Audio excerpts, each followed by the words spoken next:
කුඩා කාලේ ඉඳලා මට ප්‍රශ්නත් එක්ක මං ආවේ. අම්මා තාත්තා ළඟ නෙවෙයි මම හැදුනේ. ඒ හින්දා මට ඒ තැනට යන්න දැන් ඉන්න තැන ගැන මම ගොඩක් සතුටු වෙනවා. නමුත් කුඩා කාලේ ඉඳලා මගේ ආච්චි ගාව මම හැදුනා. අම්මගේ තාත්තගේ ආදරයක් තිබුණේ නැහැ. ගුරුවරු ඉස්කෝලේ ළමයි ඒ හැමෝම ප්‍රතික්ෂේප කරලා තිබුණේ. කෑම ටිකක් ගෙනියන්න නෑ. මම 10 අවුරුදු 10 දී විතර මමත් මල්ලිත් ගෙදර උයාගෙන තමයි අපි කෑම උයාගෙන ගෙදරින් අරන් ගියේ. ඒ හින්දා ආදරය කියන එක මම බලාපොරොත්තු වුණා. නමුත් ආදරේ විදියට මගේ ජීවිතයට ආපු හැම තැන හැම දෙයක්ම සාර්ථක වුණේ නෑ.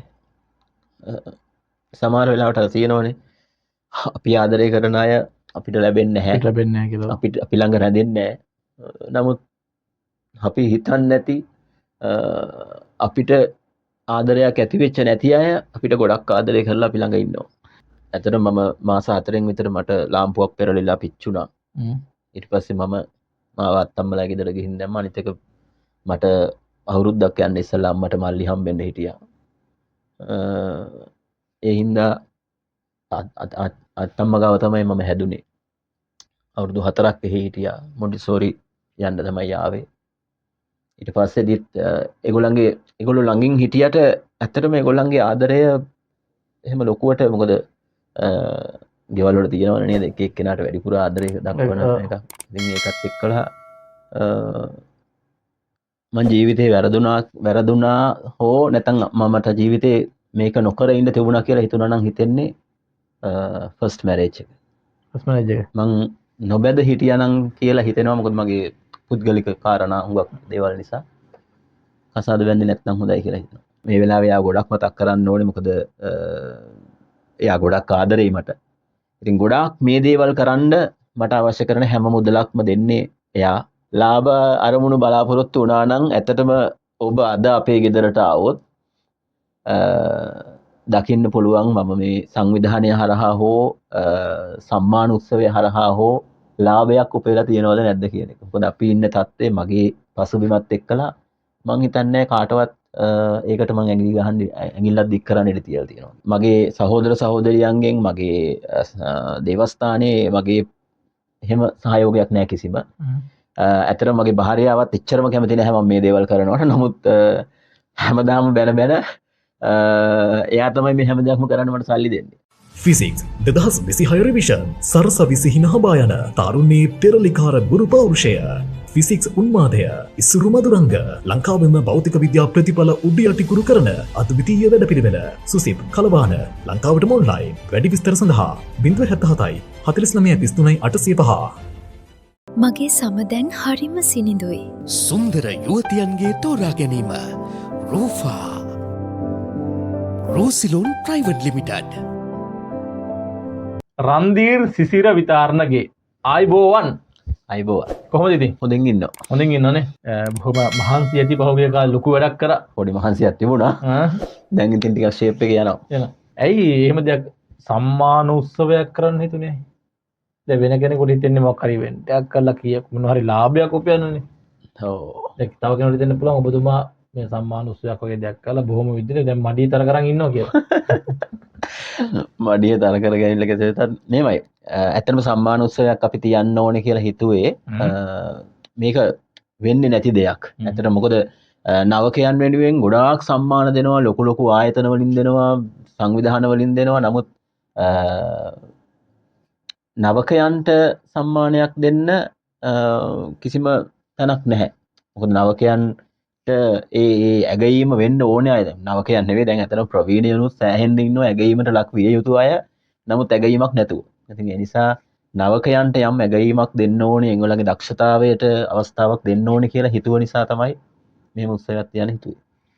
ඉතින් දැන් කෙනෙකුට තියෙනවන්නේ මේ වගේ දේවල් පටන් ගද්දි මෙන්න මේ වගේ දේවල් ටිකක් මම කරගන්න ඕනේ කියලා. ඒ කියන්නේ ලොකු වියදමක් මේක. සම්මාන උත්සවයක් කියනක දැන් මේක අපි දැන් ඇහැලා තියෙන්නේ සම්මාන රාත්‍රි. මේක තිබුණේ උදෑසන. එතකොට මේ සම්මාන උත්සවයක් වගේ එකක් ඇත්තට ඒක ලොකු හෝල් එකක් බුක් කරලා ආයේ පිරිස කෝඩිනේට් කරගෙන ලොකු පිරිසක් එක්ක කරන වැඩක් නේ. කොහොමද ඒක ඒ අභියෝගවලට මුහුණ දුන්නේ? ඇත්තටම ඒක ලොකු අභියෝගයක් වුණා නැත්තේ නැහැ. සංවිධානයක් විදිහට අපෙත් ඇතුලේ සංවිධානය කරන්න ලොකු ටීම් එකක් නැහැ. නමුත් පුද්ගලිකව මට වටෙන් හිටපු පිරිසක් හිටියා. ඒ කියන්නේ සංවිධානයට සම්බන්ධ නැතත් එළියේ ඉඳලා සහයෝගයක් දක්වපු කණ්ඩායමක් හිටියා. ඉතින් ඒගොල්ලොත් එක්කලා ඒගොල්ලන්ගේ අදහස් ඒගොල්ලෝගේ අත්දැකීම් එක්කලා ගොඩක් දේවල් ප්ලෑන් කරගන්න පුළුවන් වුණා. යම් යම් ප්‍රශ්න තිබුණා. යම් යම් අපහසුතා යම් යම් වැරදීම් තිබුණා. නමුත් මං හිතනවා අපි කලින් පවත්වපු සම්මාන උළෙලවල් දෙකට වඩා සාර්ථකව මේ සම්මාන උළෙල කළා කියලා. ඒ වගේ දෙයක් කරන්න සිතවිල්ල පහළ වෙච්ච දෙයක්ම ලොකු දෙයක්. අද කාලේ ඒ වගේ දෙයක් ඇත්තටම වෙනව අඩුයිනේ. ඔබ හිතනවද ඔබ හරියට සම්මාන දුන්නා කියලා? ඔව්. මොකද අපි මේක ටීම් එකක් විදිහට සාකච්ඡා කරලා සහ අපි තෝරා ගැනීම වලදී හැම දෙයක්ම හොයලා බලලා තමයි අපි සම්මාන දුන්නේ. සමහර අයගේ ප්‍රශ්න තිබුණා. සමහර අයගෙන් චෝදනා තිබුණා. නමුත් අපි හිතනවා මම හිතනවා අපි දීපු අය මොකද දැන් ඒගොල්ලෝ ඉන්න තත්ත්වය සහ මේ වෙනකොට නවකයන් විදිහට ඒගොල්ලන්ගේ තියෙන හැකියාව ඒගොල්ලන්ගේ තියෙන දක්ෂතාවයත් එක්කලා ඒගොල්ලන්ට ඒ සම්මානය දෙන්න සම්මානය ලබන්න වටින අය. ඉතින් ඒ නිසා මං හිතනවා අපි නවකයන්ට කියන්නේ කලා ශාස්ත්‍රයේ ඉන්න නවකයන්ට විතර නෙමෙයි සමහර අපි තෝරාගත්ත කණ්ඩායමකටත් අපි දුන්න සම්මාන. ඉතින් ඒකත් එක්කලා සෑහෙන අපි ලැබපු ප්‍රතිචාරත් එක බෑග් ඒවත් ලැබුණා මේ වැරදි ඒවත් ලැබුණා. නමුත් හුඟක් ප්‍රතිචාරත් එක්ක බලනකොට අපි බොහෝ දුරට සාර්ථකයි කියලා හිතනවා. ඔබ හිතනවද දැන් සම්මානයක් දීමෙන් දැන් මොකද්ද ඔබ බලාපොරොත්තු වෙන්නේ? නවකයෙකුට සම්මානයක් දීලා ඔබ බලාපොරොත්තු වෙන්නේ මොකද්ද? ඔව් ඇත්තටම බලාපොරොත්තු වෙන්නේ මමත් මේ ශාස්ත්‍රයේ වැඩි කාලයක් නැහැ ඇවිල්ලා. ඉතින් නවකයෙක් විදිහට මම ශාස්ත්‍රයට එනකොට මම දන්නවා කොච්චර මේකේ කට්ට කන්න ඕනේද කියන එක.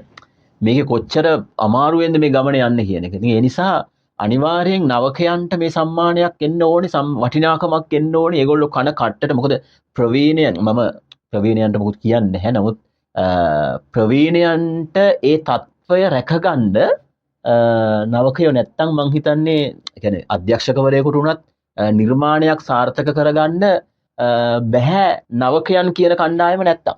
ඉතින් ඒ නිසා ඒගොල්ලන්ට ඇගීමක් ඕනේ අනිවාර්යයෙන්. ඒ ඇගීම උදෙසා තමයි ඔබ අනිවාර්යයෙන්. නැතුව ලාභ අරමුණු බලාපොරොත්තු වෙන්නේ මේ. ලාභ අරමුණු බලාපොරොත්තු වුණා නම් ඇත්තටම ඔබ අද අපේ ගෙදරට ආවොත්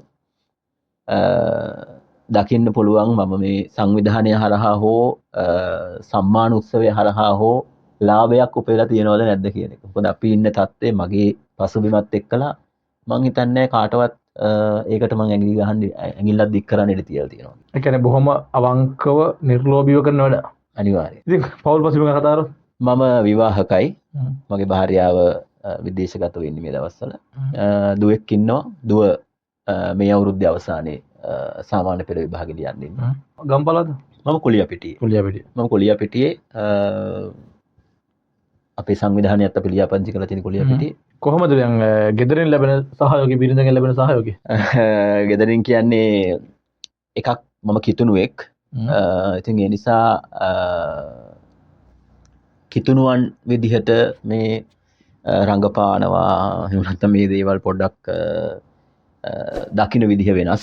ඒ කියන්නේ කලා ශාස්ත්‍රයේ ඉන්න අයගේ චරිත දිහා බලලා ඒගොල්ලෝ තීරණය කරන්නේ. නමුත් හැම කලාකරුවෙක්ම එහෙමයි කියලා මම කියන්නේ නැහැ. නමුත් ඒගොල්ලන්ගේ පවුල් ඒ දේවල් බලලා තමයි තීරණය කරන්නේ. මෙයා එහෙනම් මෙහෙමයි.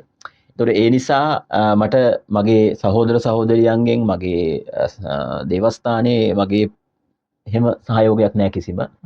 ඇත්තටම මගේ භාර්යාවත් එච්චරම කැමති නැහැ මම මේ දේවල් කරනවට. නමුත් හැමදාම බැන එයා තමයි මේ හැම දෙයක්ම කරන්න මට සල්ලි දෙන්නේ. ඉතින් ඇත්තටම මම මේ වෙලාවේ එයා ගොඩක් මතක් කරන්න ඕනේ. මොකද එයා ගොඩක් ආදරෙයි මට.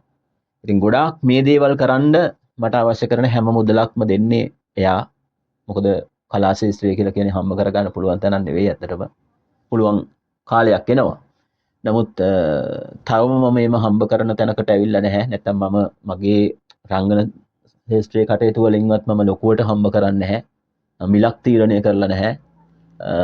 නමුත් භාර්යාවගෙන් මට ලොකු සහයෝගයක් ලැබෙනවා මේ සංවිධානය සහ මේ මගේ කටයුතු කරගෙන යන්න.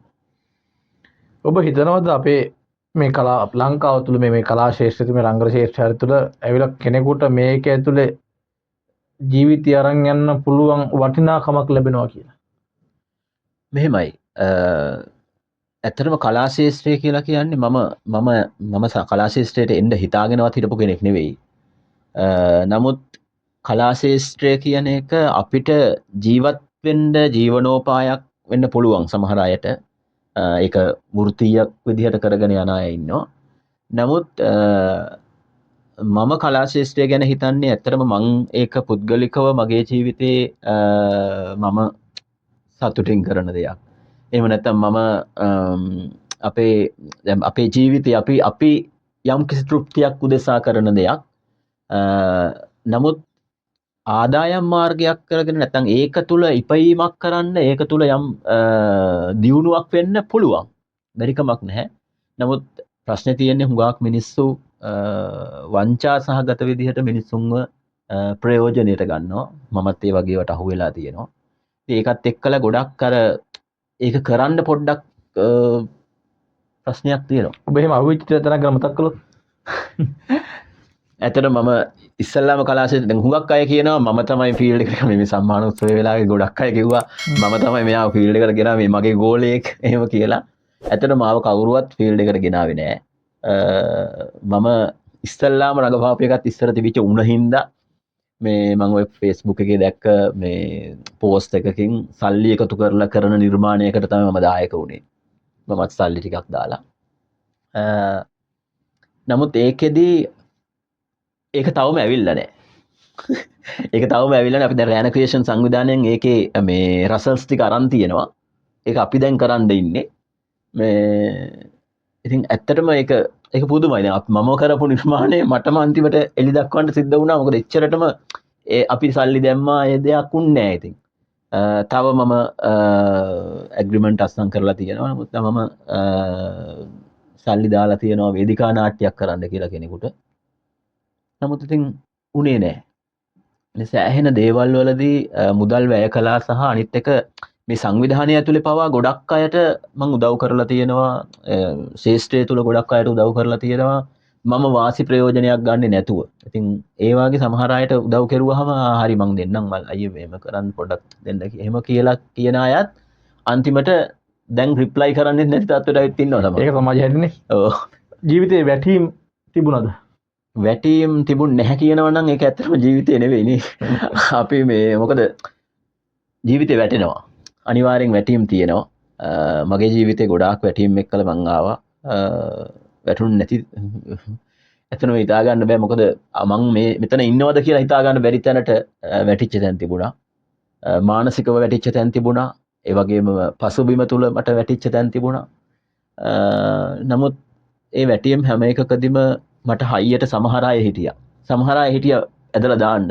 නමුත් හුඟක් අය හිටියා නෑ කමන්නේ මේක ඔබ කරපන් කියලා තල්ලුවක් දෙන්න. ඉතින් ඒ අයගේ අදහස් සහ ඒ අය කියපු දේවලුත් එක්කලා නෑ මම වැටෙන්නේ නෑ එහෙනම් මම යනවා. රෑන ක්‍රියේෂන් එකත් පළවෙනි අවුරුදු දෙක කරලා රෑනක් තියනවද කියලාවත් තිබුණේ නෑ. මේ සංවිධානයේ කවුරුවත් මාත් එක්ක හිටියේ නෑ. එක සහෝදරයෙක් තමයි ආයෙ ඇවිල්ලා වැඩ කරමු කියලා අපි වැඩ පටන් අරගෙන අපේ YouTube channel එක පටන් අරගෙන ඒ දේවල් කරලා ඇත්තටම මතක් කරන්න ඕනේ තනුජ් චමල් කියලා. එයා තමයි අපේ කැමරාමන් විදිහට වැඩ කරේ. ඉතින් එයා ගොඩාක් උදව් කරලා අපි මේක කරමු කියලා. මේ වගේ අර වැටීම් තිබුණා. වැටීම් නෑ කියලා කියන්න බෑ. මොකද ඒක ඒ වගේ මතකයේදී මේ මොකක් හරි ජීවිතේ අපිට තියෙන මෙන්න මෙතන මගේ ජීවිතේ ටර්නින් පොයින්ට් එකක් වුණා කියලා. ඒ වගේ තැනක් මොකක්ද තියෙන ජීවිතේ? ඒ කියන්නේ ජීවිතේද නැත්නම් මේ මොන හරි ගමන්නේ ඔබට ඔබ සම්බන්ධව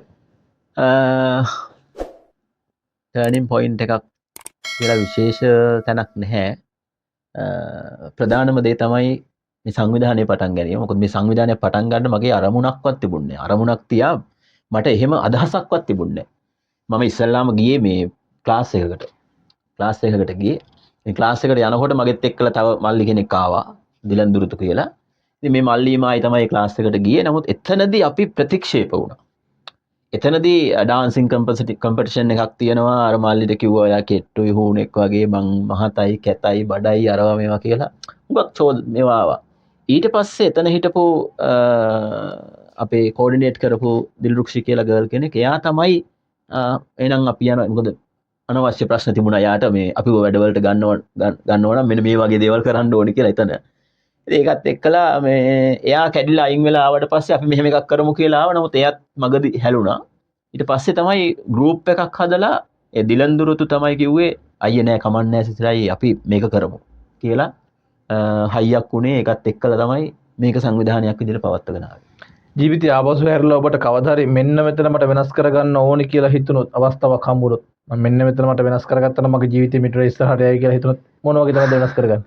දැන් වෙනස් කරන්න බෑ ඇත්තටම. එහෙනම් හිතුනොත් මං කියන්නේ පුළුවන්කමක් ඔබට ලැබුණොත් මොනවද වෙනස් කරන්නේ? ඇත්තටම මම මේක කියන්නේ පළවෙනි වතාවට මං දැන් ඉන්නේ සෙකන්ඩ් මැරේජ් එකත් එක්කලා. මං ජීවිතේ වැරදුනා හෝ නැත්නම් මමට ජීවිතේ මේක නොකර ඉන්න තිබුණා කියලා හිතුණා නම් හිතෙන්නේ ෆස්ට් මැරේජ් එක. ෆස්ට් මැරේජ් එක. මං නොබැද හිටියානම් කියලා හිතෙනවා. මොකද මගේ පුද්ගලික කාරණා හුඟක් දේවල් නිසා කසාද බැඳි නැත්නම් හොඳයි කියලා හිතනවා. දැන් ජීවිතේ අපි ඔබට දැන් ඒ අවස්ථාව දැන් ඔබ පළවෙනි අවස්ථාවේ විවාහ යෝජනාවට ඒ කියන්නේ ඒක අසාර්ථක වෙන්න හේතුව ඔබගේ තෝරා ගැනීමද? තෝරා ගැනීම කියන්නේ මෙහෙමයි. ආදර සම්බන්ධතාවය වෙන්නේ. ඔව් යාළු වෙලා තමයි බැන්දේ. නමුත් එතනත් යම් ප්‍රශ්න තිබුණා. ඒකත් එක්කලා ඇත්තටම ඒ කියන්නේ නොහිතපු විදිහට හැමදේම වෙනස් වුණා. ඒකත් එක්කලා ඉතින් දැන් මං හිතනවා එහෙම එදා ඒක කරේ නැත්තම් ගොඩක් දේවල් ජීවිතේ වෙනස් වෙන්න තිබුණා කියලා. පාලනික කසාද. ඒ කියන්නේ අපේ ජීවිතයේ සමහර දේවල් අපිට ඒ කියන්නේ ආදරයේ විදියට හරි ඇවිල්ලා අපේ ජීවිතයේ අමාරු දාන්තන් තියෙනවා. අනිවාර්යයෙන්. ඒක විතරක් නෙවෙයි ගොඩක් එහෙම ආදරයේ විදියට ඇවිල්ලා හරලා ඇත්තටම විඳවපු කාලයක් තිබුණා. එහෙම දැන් ඔබගේ ජීවිතේ ප්‍රේමයෙන් ඔබ විඳපු ඒ කියන්නේ වැටිච්ච දේ මොනවද තියෙන්නේ? ප්‍රේමය නිසා. ඔයා අමාරු දානවා. ඒකට දැන් ඔබගේ හිනාව තුළ බොහොම දුක්බර කතාවක් හැංගිලා තියෙන කමට පේනවා. ඔව් මිනිස්සු අපි හිතන තරම් සතුට කියන එක අපේ ජීවිතේ නැහැ. මොකද මම හුඟක් සමහර අය දන්නවා මං ගැන. මොකද මම පුද්ගලිකව මගේ ජීවිතේ ගොඩාක් ප්‍රශ්නත් එක්කලා ආවා. මං කුඩා කාලේ ඉඳලා මට ප්‍රශ්නත් එක්ක මං ආවේ. අම්මා තාත්තා ළඟ නෙවෙයි මම හැදුනේ. ඒ හින්දා මට ඒ තැනට යන්න දැන් ඉන්න තැන ගැන මම ගොඩක් සතුටු වෙනවා. නමුත් කුඩා කාලේ ඉඳලා මගේ ආච්චි ගාව මම හැදුනා. අම්මගේ තාත්තගේ ආදරයක් තිබුණේ නැහැ. ගුරුවරු ඉස්කෝලේ ළමයි ඒ හැමෝම ප්‍රතික්ෂේප කරලා තිබුණේ. කෑම ටිකක් ගෙනියන්න නෑ. මම 10 අවුරුදු 10 දී විතර මමත් මල්ලිත් ගෙදර උයාගෙන තමයි අපි කෑම උයාගෙන ගෙදරින් අරන් ගියේ. එහෙනම් ආදරය කියන එක මම බලාපොරොත්තු වුණා. නමුත් ආදරයේ විදිහට මගේ ජීවිතයට ආපු හැම දෙයක්ම සාර්ථක වුණේ නෑ. සමහර වෙලාවට තියෙනවනේ අපි ආදරය කරන අය අපිට ලැබෙන්නේ නැහැ. ලැබෙන්නේ නැහැ කියලා. අපි ළඟ රැඳෙන්නේ නැහැ. නමුත් අපි හිතන්නේ නැති අපිට ආදරයක් ඇති වෙච්ච නැති අය අපිට ගොඩක් ආදරය කරලා අපි ළඟ ඉන්නවා. ඒක දැන් පුංචි කාලේ අම්මා තාත්තයි ඔබ හැර ගියාද නැත්නම් නෑ. ඇත්තටම මම මාස 4න් විතර මට ලාම්පුවක් පෙරලිලා පිච්චුණා. ඊට පස්සේ මම මාව අත්තම්මලා ගෙදර ගිහින් දැම්මා. අනිත් එක මට අවුරුද්දක් යන්න ඉස්සෙල්ලා අම්මට මල්ලි හම්බෙන්න හිටියා. ඒ හින්දා අත්තම්මා ගාව තමයි මම හැදුනේ. අවුරුදු 4ක් එහි හිටියා. මොන්ටිසෝරි යන්න තමයි ආවේ. ඊට පස්සේදීත් ඒගොල්ලෝ ළඟින් හිටියට ඇත්තටම ඒගොල්ලන්ගේ ආදරය එහෙම ලොකුවට මොකද ගෙවල් වල තියෙනවනේ නේද එක එක්කෙනාට වැඩිපුර ආදරය දක්වන එක. ඉතින් ඒකත් එක්කලා අද ඒගොල්ලෝ ඉන්නවද? තාත්තා නැහැ. තාත්තා මීට අවුරුදු කීපයකට කලින් නැති වුණා. අම්මා ඉන්නවා. සහෝදරයෝ ඉන්නවා. අද ඒගොල්ලෝ ඔබ දකින්නේ කොහොමද? ඒගොල්ලෝ අම්මා ටිකක් ඉතින් අර හැමෝටම මම ඉන්න වීඩියෝස් මොනවා හරි නාට්‍යයක හිටියොත් ඒවා පෙන්නනවා. ඒක තියෙනවා. නමුත් අයියලා එච්චර ලොකුවට මං කිව්වේ අර ආගමික එකත් එක්කලා පොඩ්ඩක් ඒගොල්ලෝ එච්චර ඒ ගැන හිතන්නේ ජීවිතේ දැන් පුංචි කාලේ ඉඳන් තනියෙන් නැගිටිද්දි දැන් අද කාලේ අපි දකිනවා මේ සමහර දරුවෝ ජීවිතේ මේ ලොකු වෙලත් අතාරිනවා. අවුරුදු 20 22 දිත් අතාරිනවා. දැන් ඔබ අවුරුදු 10 දී 9 දී 10 දැන් තනියෙන් උයාගෙන කාලා මේ ගමන අප් වෙන්නේ. කොහොමද දැනුනේ ඒක? ඇත්තටම දැනුණා කියන්නේ මෙහෙමයි. දැන් අපේ ජීවිතේ අපිට ඒ කාලේ තියෙන මේවා එකත් එක්කලා ඇත්තටම මේ කාලේ මේ කාලේ කියලා නැහැ. මම ඉන්න පසුබිම ඉන්න තත්වය මම ලොකු තැනකට ඇවිල්ලා නැහැ. නමුත් ඒ කාලේ මට තිබිච්ච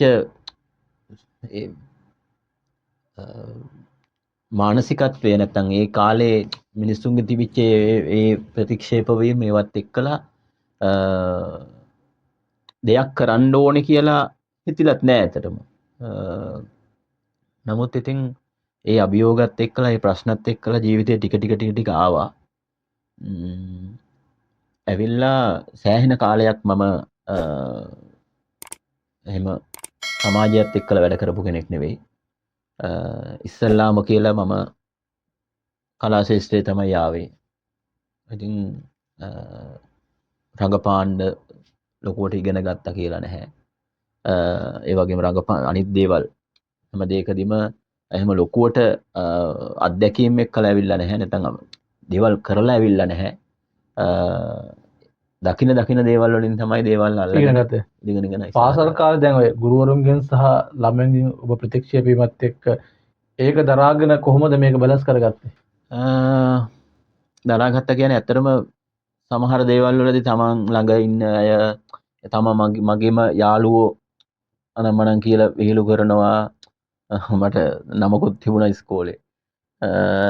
එතකොට ඒ මාව ප්‍රතික්ෂේප කරලා තියෙනකොට මං හැමතිස්සෙම හිතුවේ උඹලට ඕන එකක් කියපල්ලා කියන මේවා එකත් එක්ක තමයි මම හිටියේ. සමහර වෙලාවට මේ මම ප්‍රින්සිපල් ගාවට ගිහින් තියෙනවා. මට මෙහෙම කියනවා කියලා මගේ ඉස්කෝලේ මාරු වුණාම මට අර රැග් එක දෙනවා කියන්නේ එහෙම තිබුණා. ගොඩාක් ප්‍රශ්නත් එක්කලා ආවා. නමුත් ඉතින් හැමදේම දරාගත්තා කියලා කියන්න බෑ. නමුත් දැන් හැරිලා බලනකොට මම දරාගෙන තියෙනවා කියලා හිතනවා. දැන් ඔබට යම්කිසි අවස්ථාවක් ආවත් වර්තමානයේදී මොනවා හරි නිර්මාණයක් කරන්න හරි මොකක් හරි දෙයක් කරන්න බඩ අවස්ථාවක් ආවොත් අපි තුම ඔබට දෙන සම්පූර්ණ අයිතිය කරන්න. ඔබ මොන වගේ දෙයක්ද නිර්මාණයට පාදක කරගන්නේ? එක්ක ඔබගේ ඔය කටුක ජීවිතය ඔබ නැගිට විදිය පාදක කරගන්නවද නැත්නම් වෙනත් දෙයක්ද පාදක කරගන්නේ? ඇත්තටම මගේ ළමා කාලේ ඒ වගේ දේවල් නෙමෙයි. අපි රෑන ක්‍රියේෂන් එකේ අපි ෆිල්ම් එකක් කරා. ඒ ෆිල්ම් එකේ තියෙනෙත් මගේ ජීවිතයේ කොටසක්.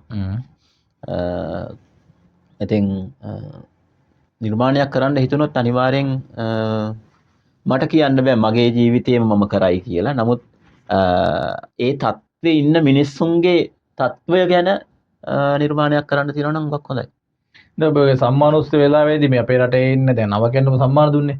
පරණ අපේ රංගන ශිල්පීනෝ ශිල්පිනියන්ගේ ආරාධනාවේ නැද්ද මටත් සම්මානයක් දෙන්න එහෙම කියලා කිව්වේ නැද්ද? තිබ්බා. සමහර අය පෝස්ට් වලින් දැකලා මෙහෙම එකක් දෙනවනේ. ඒගොල්ලෝ සමහර අය හිතුවා මේ අපි ඉන්වයිට් කරලා තිබිච්ච කට්ටියත් ඒගොල්ලොත් මේ සම්මාන ලාභීන් කියලා. මම දන්නේ ඒ නිසා කිව්වද කියලා කොහොම හරි හුඟක් අය කතා කරලා මට කිව්වා. ඒ කියන්නේ ඒගොල්ලන්ගේ ජීවිතේ ඇත්තටම මටත් පුදුමයි. ප්‍රවීණයන් විදිහට ඒගොල්ලෝ ඉන්නවා. නමුත් ඒගොල්ලන්ට ඒගොල්ලන්ගේ ජීවිතේටවත් සම්මානයක් ලැබිලා නැහැ. ඉතින් සමහර අය ඉතින් එහෙම අපි මට කතා කරලා කිව්වහම මම කිව්වහම මේ නවකයන්ට තමයි මේක දෙන්නේ එහෙම කියලා කිව්වහම ගොඩක් අය මට ඒ කියන්නේ එහෙම විතරක් කරන්නේ ඇයි අපි සම්මාන ලබන්න වටින්නේ නැද්ද එහෙම ඒක කියලා චෝදනා කරා. චෝදනා කරන්නේ අපි මේ යන්තම් මේ අපි පටන් ගන්නවා විතරයි. ඉතින් මම දන්නේ ඒගොල්ලෝ අනිත් ඒවාටත් ඔහොම කතා කරලා චෝදනා කරනවද කියලා. කෙසේ වෙතත් එහෙම වගේ දේවලුත් ආවා. ඉල්ලපු වෙලාවල් තියෙනවා. මට කතා කරලා අපිට දෙන්නේ නැද්ද කියලා කතා කරලා තියෙනවා. නමුත් අපේ තිබුණේ අරමුණ නවකයන්ට අවස්ථා ලබා දෙන්න. ඔව් හයියක් වෙන්න. ඉතින් මේ ඒක ලබාගත් අත්දැකීම ඔබට මොන වගේ ජීවිතේට දැන් බලපාලා තියෙන්නේ? ඇතරම ලොකු අත්දැකීමක් ලැබුවා. එකක් තමයි අපි පළවෙනි දෙවෙනි සම්මාන වල ලෙවල් කරාට වඩා මේක බැරෑරුම් එකක් වුණා. අපි හිතුවට වඩා බැරෑරුම් වුණා සහ හිතුවට වඩා මේකේ ලොකු වගකීමක් තිබුණා. නමුත් හුඟක් වෙලාවට මට එහෙට මෙහෙට දුවන්න සිද්ධ වුණේ මටමයි. මොකද අපි ටීම් එකක් විදිහට අපේ අයගේ ඇත්තටම එකමුතුකමේ අඩුවක් තියෙනවා. මොකද අපි රෑන ක්‍රියේෂන් එක ඇතුලේ ඉන්නවා 100කට වැඩිය. ඒ හිටියා වුණාට එදා දවසේදීත් හුඟක් අය ආවේ නැහැ. මම කිසිම තැනක අපේ කාටවත් මම චෝදනා කරන්නේ නැහැ. මුලදී ඉඳලම මට හයියක් වෙලා හිටපු අය හිටියා. ඒගොල්ලොත් අඩු ඒ වෙලාවේ හිටියේ නැහැ. ඉතින් ඒක මට ලොකු අඩුවක්. මට නිකන් මගේ ළඟම හිටපු අය මට නැති වුණාම නමුත් යම් කාරණා එක්කලා මේක සාර්ථක කරගත්තා කියලා මම හිතනවා. ඒකත් එක්කලා අපි ඉස්සරහට ගමන් කරනවා. ඉතින් අපේ වැඩසටහන ගැන මොකද හිතන්නේ? ඇත්තටම හොඳ වැඩසටහනක්. මොකද විශේෂයෙන් අපිට කියන්න තියෙන දේවල් කියන්න පාරක් හදන එක ඒ වගේම අපිට හුඟක් වෙලාට මම මේ පළවෙනි අත්දැකීම සාකච්ඡාවකට ඉදිරිපත් වෙච්ච. ඉතින් ඒ නිසා ඇත්තටම මේක ඔබතුමා කරන වැඩේ විශිෂ්ටයි. බොහොම ස්තුතියි. ඉතින් අද දවසේ අපිට සම්බන්ධ වුණාට බොහොම ස්තුතියි අපිට. ඔබතුමාගේ මේ සම්මාන උත්සවය මම හිතන්නේ සම්මානයක් කියන්නේ කලාකරුවන්ගේ ජීවිතේ ලැබෙන පන්නරයක්, මොටිවේෂන් එකක් අපි කියන්නේ තල්ලුවක්. ඒ වැඩේ ඉස්සරහට සම්මාන ශාස්ත්‍රයක් දක්වා වර්ධනය කරගන්න නවකයන්ට නෙමෙයි ප්‍රවීණයන්ට සම්මාන ලැබිය යුත්තන්ට සම්මාන ලබා දෙන සර්ව සාධාරණ සම්මාන උත්සවයක් ඉස්සරහට පවත්වන්න ඔබතුමාට හැකියාව ලැබෙන කියලා හදවතින්ම ප්‍රාර්ථනා කරනවා. එන අපිට සම්බන්ධ වුණාට ඔබතුමාට බොහොමත් ස්තුතියි නා. ජය වේවා. ජය වේවා.